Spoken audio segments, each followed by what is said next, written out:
Estou saudando todo mundo aí com a graça e paz da parte do Eterno Yahweh, o Senhor dos Exércitos, nosso Pai, e de Yahushua HaMashiach, nosso Messias e Salvador. A gente tem um quadro aqui chamado Redescobrindo o Apocalipse. Esse é o quadro Redescobrindo o Apocalipse. A gente está numa jornada aqui rumo ao Apocalipse capítulo 22, e nesse momento estamos adentrando no capítulo 19 do livro do Apocalipse. Mas antes de adentrar no capítulo 19, é fundamental que você tenha conhecimentos prévios, né, que são fundamentais. Por exemplo, a verdade acerca do arrebatamento. Tem uma playlist exclusiva para tratar de arrebatamento. Sobre as 70 semanas do livro do profeta Daniel, em especial a 70ª semana. Tem uma playlist exclusiva, o livro de Daniel. Enfim, temos uma playlist só sobre o mistério da besta, Apocalipse capítulo 13. Uma playlist só sobre a marca da besta. Enfim, temos playlists aí diversas, né, sobre os diversos capítulos do livro do Apocalipse até agora. E tem a playlist Redescobrindo o Apocalipse, que tem todos os episódios. Tá? Então, playlist sobre as 7 igrejas, as 7 cartas. Então, é um estudo bastante completo. De modo que, até chegarmos ao capítulo 19, tem um estudo muito longo para trás. Então, é fundamental que você tenha, que você faça a sua pesquisa aí, sua maratona nas playlists, né? Ou vá direto na playlist Redescobrindo o Apocalipse para chegarmos até esse ponto aqui. Okay? Então, aqui no Redescobrindo o Apocalipse, agora é a vez do capítulo 19 da nossa jornada, e esse é o episódio Retorno do Rei. Esse é o episódio Retorno do Rei. Bem, o assunto mais comentado, né, nesses 2000 anos, né, é o retorno do Rei, do Messias, né, que vocês chamam Cristo, o Filho do Altíssimo. Esse é o assunto mais comentado não só no cristianismo, podemos dizer mundialmente. Agora, como que funciona esse retorno, né, do Messias? Fala-se muita coisa. Né? Fala-se muita coisa. Por exemplo, no meio cristão, protestante, evangélico, dizem que o Messias vai voltar a qualquer momento. É secreto, 2 etapas. Eles dizem que é 2 etapas, que é o retorno secreto. A qualquer momento vai sumir todo mundo, vai ser arrebatado. Aí os outros vai ser deixado para trás, né? Ser deixado para trás, o mundo vai cair em trevas, né? Aí tem até aquele filme Deixados para Trás, né? Aí vai surgir o anticristo, aquela coisa toda. Aí vai ter o juízo das trombetas, das taças. Gente, isso é tudo uma grande mentira. Tá? Isso aí é para aterrorizar o povo, para roubar do povo dízimos e ofertas, para enriquecer os cães regulosos. Tudo é mentira. Tá? Aí dizem que não, quando a igreja for arrebatada, o anticristo vai surgir. É justamente o contrário. Tá? Segundo Tessalonicenses 2. Tá? E aí vai sair o Espírito Santo, aí vai acabar a porta da graça, aí se não vai pelo amor, vai pela dor, aí como é que é? Um será levado, outro será deixado, interpretaram o contrário, Mateus 24, né? Então, assim, mentira escancarada de falso profeta, tá? Tudo errado. E outros como os católicos também não tem essa coisa forte, né? Acerca do retorno do Messias e tal, eles têm outras preocupações e tal, enfim. Mas é o assunto mais comentado na humanidade nos 2000 anos. Então a gente vai ver hoje o que a Escritura diz, efetivamente. Pois muito bem. Apocalipse capítulo 19, vamos ao verso 1, que diz assim, ó. Depois disso, ouvi um forte barulho de uma grande multidão no céu, aclamando, aleluia! A salvação, a glória e o poder pertencem ao nosso Deus.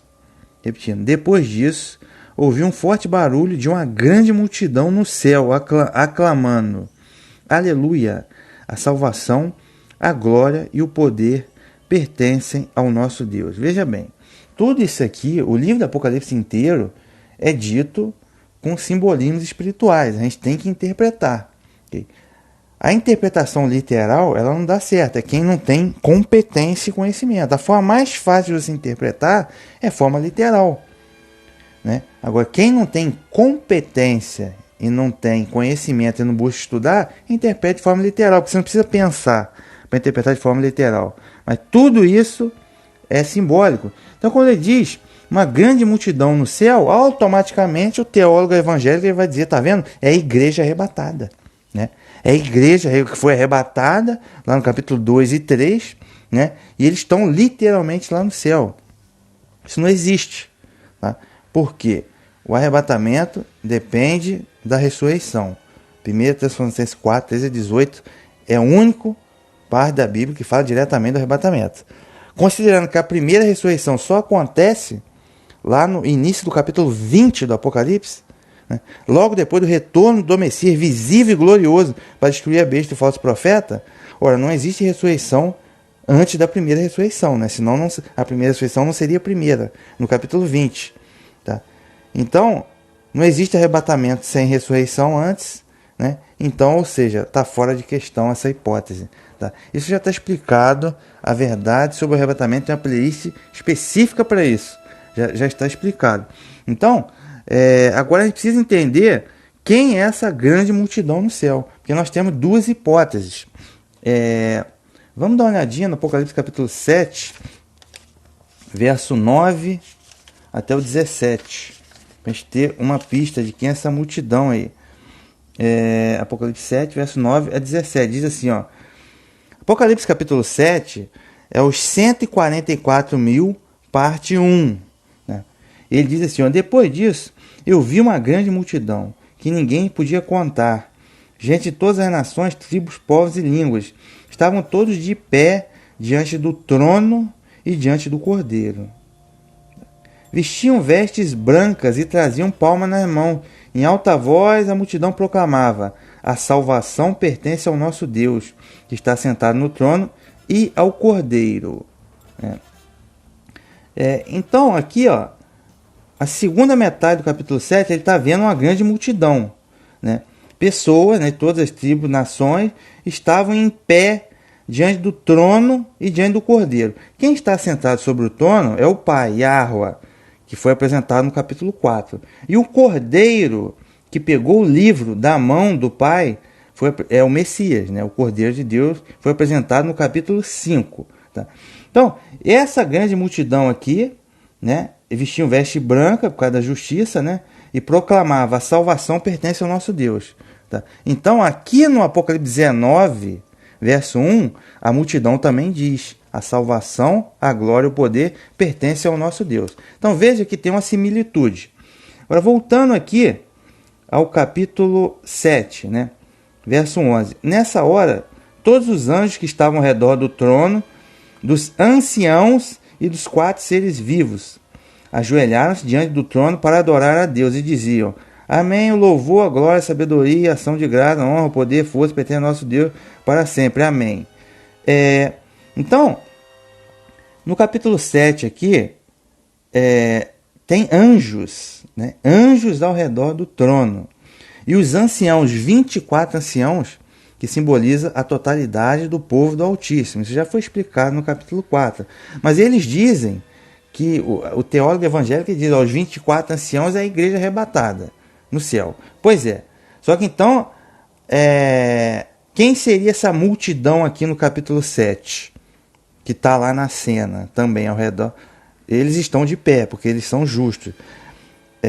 Quem seria essa multidão? Eles dizem que são os mártires da tribulação. E depois que a igreja é arrebatada, aí vai ter os 144 mil judeus messiânicos, né, para evangelizar a terra. E os que se converterem aí, depois que a igreja foi arrebatada, no período do anticristo, etc. e tal, nos 7 anos do Apocalipse, vão ser martirizados, né, e vão ser os mártires da tribulação. Eles dizem isso. Mas está completamente errado. Tá? Os 144 mil do capítulo 7 já é uma profecia já cumprida. Que é o quê? O povo do Altíssimo, os verdadeiros adoradores que passaram da fase 1 da besta. Que foi o quê? A Idade Média. Né? Aqueles que foram perseguidos pela Inquisição, por exemplo. Né? Que passaram pelas batalhas das cruzadas, que foram martirizados, perseguidos aí pelo muçulmano, Império Turco-Otomano, pela Igreja Católica, Inquisição, tá? Esses 144 mil. Já no capítulo 14, 144 mil, a outra multidão que a gente já vai ver daí a pouco, ainda vai passar pela tribulação final da besta, da marca da besta. Não tem arrebatamento antes disso, ok? Então, quando diz que essa multidão aqui está chegando no céu, quer dizer, a segunda metade do capítulo 7, a garantia de salvação que eles têm. Okay? Eles estão mortos, tá? E aguardam o retorno do Messias para ressuscitar, aí sim para a vida eterna, aí sim para ser arrebatado. Okay? Isso aqui não é literal, isso daqui é profético, a garantia que eles têm de salvação. Tá? Então toda essa cena da multidão, dos anjos, do trono, dos 24 anciãos, dos 4 seres vivos aqui na cena, isso aqui é uma cena espiritual. Significa o reino de Deus, adoração, espírito e verdade. Mas enfim, continuando aqui, verso 13 do capítulo 7. Um dos anciãos tomou a palavra e me perguntou: você sabe quem são, de onde vêm esses que estão vestidos de roupas brancas? Eu respondi: não sei não, senhor. O senhor quem sabe. Ele então me explicou: são os que vêm chegando de grande tribulação. Eles lavaram e avejaram suas roupas no sangue do Cordeiro. Pois bem, aí quando os caras aqui olham isso aqui, o teólogo evangélico, ele está vendo, são os que vêm chegando da grande tribulação. Só que a mente deles é tão cauterizada e eles são tão obtusos que eles nunca abriram um livro de história na vida. Eles acham que só existe tribulação nos 7 anos finais, que eles chamam de Apocalipse, para eles só dura 7 anos. Né? Ou seja, agora a gente está no período da graça. Tipo assim, o cara nunca ouviu falar em Inquisição, estamos no período da graça messiânica. Correto, concordo com você. Mas já ouviu falar em Inquisição? Já ouviu falar em valdenses, albigenses, que foram mortos, homem, mulher e criança, e eram crentes? Já ouviu falar em guerra de 30 anos, de evangélico guerreando católico, metade da população do centro da Europa foi dizimada nessa guerra? Já ouviu falar nos 16 milhões de cristãos que morreram perseguidos pela União Soviética agora no século XX? Não. Já ouviu falar cristão perseguido pelo Estado Islâmico lá no Oriente Médio recentemente, e cristãos hoje perseguidos lá na China para campos de concentração? Ou seja, estamos na era da graça, mas muitos cristãos morreram e morrem até hoje, são perseguidos até hoje. Faz parte da coisa. Ok? Então, sabe, só que a mente deles é tão cauterizada, tribulação tem todo dia. Tá? Houve um período de grande tribulação que foi na Idade Média. Tá? Agora, a tribulação final, aí já é outra história. Tá? Já são os 144 mil do capítulo 14. A tribulação tem todo dia, pode não ter para mim, mas tem cristão morrendo, sendo perseguido todos os dias. Só que a mente deles é cauterizada, eles não conseguem entender isso. Né? Mas enfim, são os que vêm chegando de grande tribulação. É por isso que eles ficam diante do trono de Deus, servindo ele noite e dia em seu templo. Aquele que está sentado no trono estenderá sua tenda sobre ele. Nunca mais terão fome nem sede, nunca mais serão queimados pelo sol nem pelo calor ardente. Né? Pois o Cordeiro está no meio do trono, será o pastor dele e vai conduzir a água da vida, e Deus enxugará toda a lágrima dos seus olhos. Aqui lembra o profeta Isaías. Nunca mais serão queimados pela luz do sol nem pelo calor ardente. Mas isso daqui, essa cena aqui em questão, da segunda metade do capítulo 7, ela, na verdade, ela ainda não se cumpriu. Eu falei há pouco que se cumpriu a primeira metade do capítulo 7, na verdade. Que esses 144 mil passaram pela tribulação na Idade Média. Tá? Agora, a segunda metade do capítulo 7 é a garantia que eles têm, que morreram martirizados, de salvação. Que ainda vai se cumprir. Ah, eles morreram, eles estão no céu? Não, morreu, está morto, meu amigo. Morreu, está morto. Aguarda a ressurreição. Tá? Não está no céu, não está em lugar nenhum. Tá? É porque eles acreditam na imortalidade da alma, que é a cultura grega. Veja que a doutrina deles é totalmente corrompida. Tá? Tudo errado, tudo torto. Então, quando eles ressuscitarem, aí sim, essa segunda parte aqui vai estar cumprida. Mas para o Altíssimo não existe possibilidade. Eles morreram, tá? E já tem a garantia da salvação. Então, essa multidão aqui, ela não está literalmente no céu agora. Morto está morto. Morto está morto. Essa gente do cristianismo precisa abandonar o espiritismo, né? Ah, morreu, saiu fantasma e foi para o céu. Isso é espiritismo, isso é Satanás. A gente acredita na ressurreição. Depois que eles ressuscitarem, aí sim vai ser cumprida essa cena aqui, que é a promessa de salvação deles. Okay? Então, a primeira hipótese, deixa eu ver aqui, ó. Vamos dar rapidinho, Apocalipse capítulo 5, verso 21. Ver se a gente tem mais uma pista de quem pode ser essa multidão aí no céu. Apocalipse capítulo 5, verso 11, na verdade, ó. Em minha visão, ouvi ainda o clamor de uma multidão de anjos em volta do trono, dos seres vivos e dos anciãos. Eram milhões de milhões e milhares de milhares que proclamavam em alta voz. Ouvi o clamor de uma multidão de anjos em volta do trono. Eram milhões de milhões e milhares de milhares. Aqui já apresenta a multidão de anjos ao redor do trono. Então a gente tem duas hipóteses para entender esse Apocalipse 19, verso 1. Quando ele diz um forte barulho de uma grande multidão no céu, ele não está explicando que multidão é essa. Pode ser literal, uma multidão de anjos, né? Que é o que a gente viu no Apocalipse capítulo 5, verso 11, uma multidão de anjos, então é literal. Tá? De fato, os anjos no céu mesmo. Ou a segunda hipótese é interpretada de forma espiritual, que essa multidão seria o povo de Deus em adoração, espírito e verdade, não estando literalmente, fisicamente no céu, mas na terra, no caso adorando espírito e verdade, ok? O que torna eles presencial em espírito e verdade na presença do Eterno, ok? Então são duas hipóteses, tá? Ou pode ser a multidão de anjos, literalmente, ou pode ser a multidão de humanos, né, em verdadeira adoração, mas não literalmente no céu, ok? Então são essas duas hipóteses. Interessante observar aqui também o seguinte, está citando a palavra aleluia. No que vocês chamam Novo Testamento, né, que é os escritos nazarenos, a palavra aleluia ela só aparece 4 vezes. E todas as vezes ela aparece no livro do Apocalipse. Aleluia. O que significa a palavra aleluia? Aí vai surgir um falso teólogo para dizer que significa Deus seja louvado. A palavra aleluia significa Deus seja louvado. Não significa Deus seja louvado. A palavra Deus vem do grego. E tem muitos aí que se chamam deuses, né? É uma declinação de Zeus, que é o chefe do panteão lá greco-romano. Zeus. Okay? Então, a palavra aleluia, ela vem do hebraico. E ela não pode ser traduzida com o grego Deus, que vem de Zeus no meio. Tá? A gente tem um problema idiomático e é compreensível isso. Mas a gente pode conhecer o original e interpretar melhor a coisa. Tá? Aleluia são duas palavras em hebraico. E o que significa aleluia? Tá? Isso é até interessante, só aparece no livro do Apocalipse, né? Porque a gente precisa redescobrir a verdadeira adoração. Tá? Né? O Messias não se chama Jesus, porque não existe J em hebraico. Parece que eles misturaram Júpiter com Tamuz, inventaram um apelido genérico. Não, o Messias se chama Arusha. Ele é hebreu, né? E a gente pode conhecer a informação certa hoje.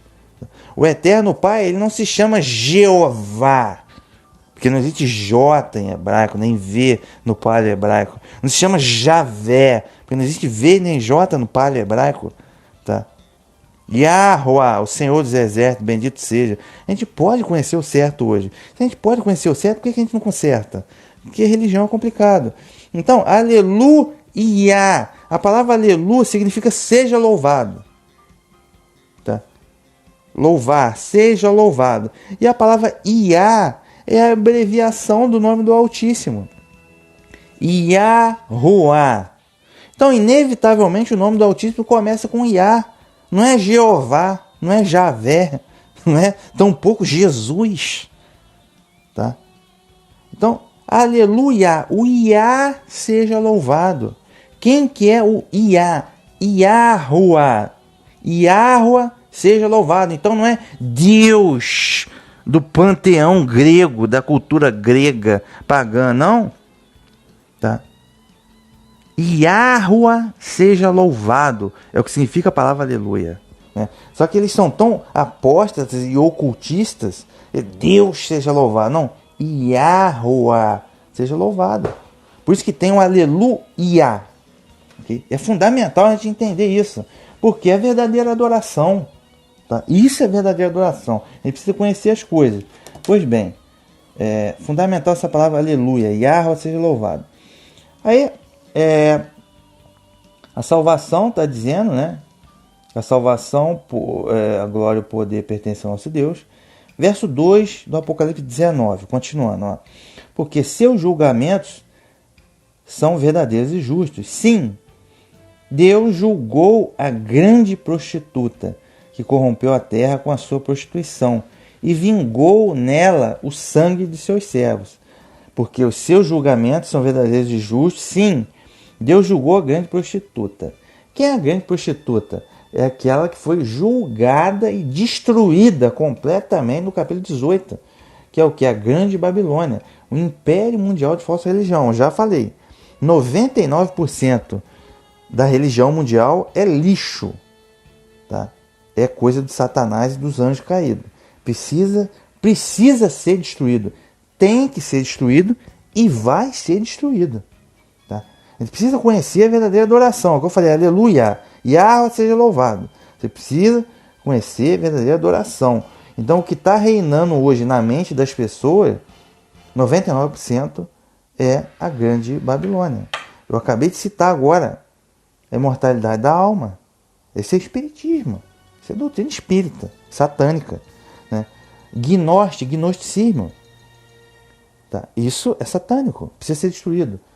Culto a imagens, precisa ser destruído. Né? Politeísmo, Deus, divindades, santos, orixás, guias, essa porcaria toda. Isso precisa ser destruído. E por aí vai. Né?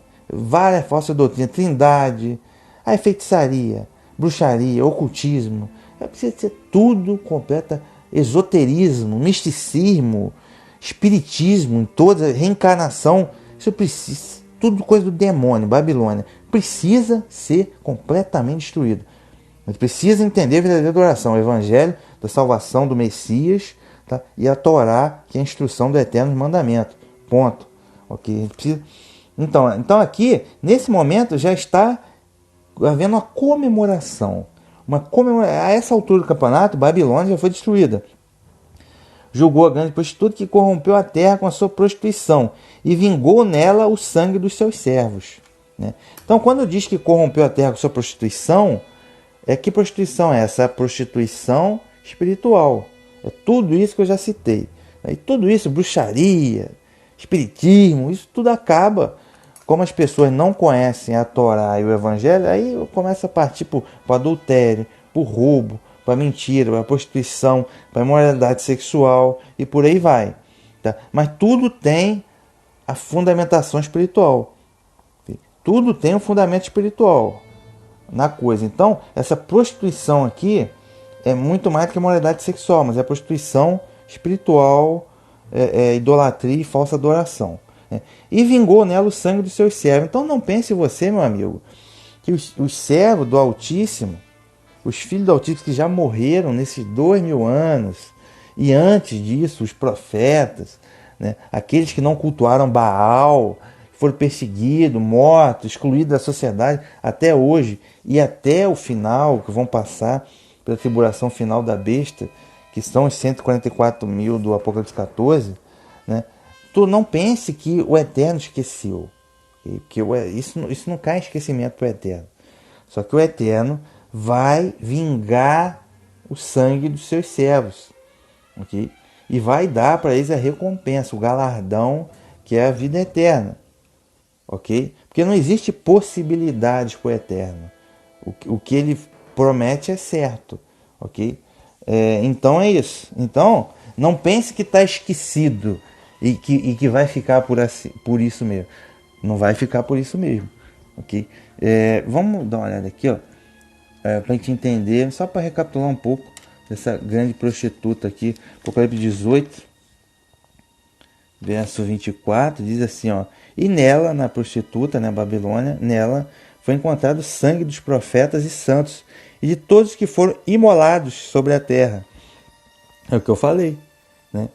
Então, se os servos do Altíssimo são perseguidos, profeta, apóstolo, ou quantos que foram mortos nesse período todo, por que que eles foram mortos? Justamente porque não se renderam, né, à grande Babilônia. E como a grande Babilônia, e a estrutura mundial de poder de maneira geral está na mão de Satanás, vai perseguir os servos do Altíssimo. Ok? Então, mas isso não está em esquecimento. O Eterno não esquece das coisas.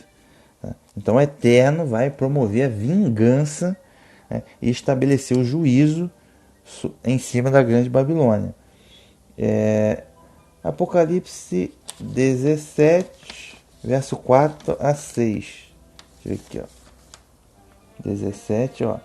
A mulher é a grande Babilônia. A mulher estava vestida de púrpura e escarlate. Estava toda enfeitada de ouro, pedra preciosa e pérola. Tinha na mão um cálice de ouro, cheio de abominações, que são as impurezas da sua prostituição. Na frente da mulher estava escrito um nome misterioso: Babilônia, a Grande, a mãe das prostitutas e das abominações da terra. Reparei que a mulher estava embriagada com o sangue dos santos e com o sangue das testemunhas de Yahusha, né, como vocês chamam Jesus. Então vejam, essa prostituição, sabe quem é essa prostituta? É a falsa religião mundial. Né? Então a noiva, né, a esposa, representa a verdadeira adoração. Agora, prostituta é o império mundial de falsa religião, né? Idolatria e a falsa adoração. E então esse caso de ouro cheio da abominação é a idolatria, a falsa adoração. E a mulher estava embriagada com o sangue dos santos e com o sangue das testemunhas de Yahusha, né? E é como eu já expliquei. Aí eu vou poder citar os valdenses, albigenses, os perseguidos pela Inquisição e por aí vai. E os que vão ser perseguidos ainda pela besta no futuro. Então é isso. Continuando aqui, verso 3. Vamos verso 3 do Apocalipse 19. Vamos avançar. E a multidão continuou o canto. Aleluia! Dela sobe a fumaça para sempre. E a multidão continuou o canto. Mais uma vez. Aleluia! Yahweh seja louvado. Tá? Aleluia! Dela sobe fumaça para sempre. Então, dela quem? Da grande Babilônia. Tá? Quando ele diz aqui que sobe fumaça para sempre, quer dizer que esse julgamento, né, esse incêndio, esse fogo, ele é eterno no sentido das consequências, ok? Não é eterno no sentido de que, por exemplo, Sodoma e Gomorra sofreram as penas do fogo eterno. Não quer dizer que Sodoma e Gomorra está pegando fogo até hoje, ok?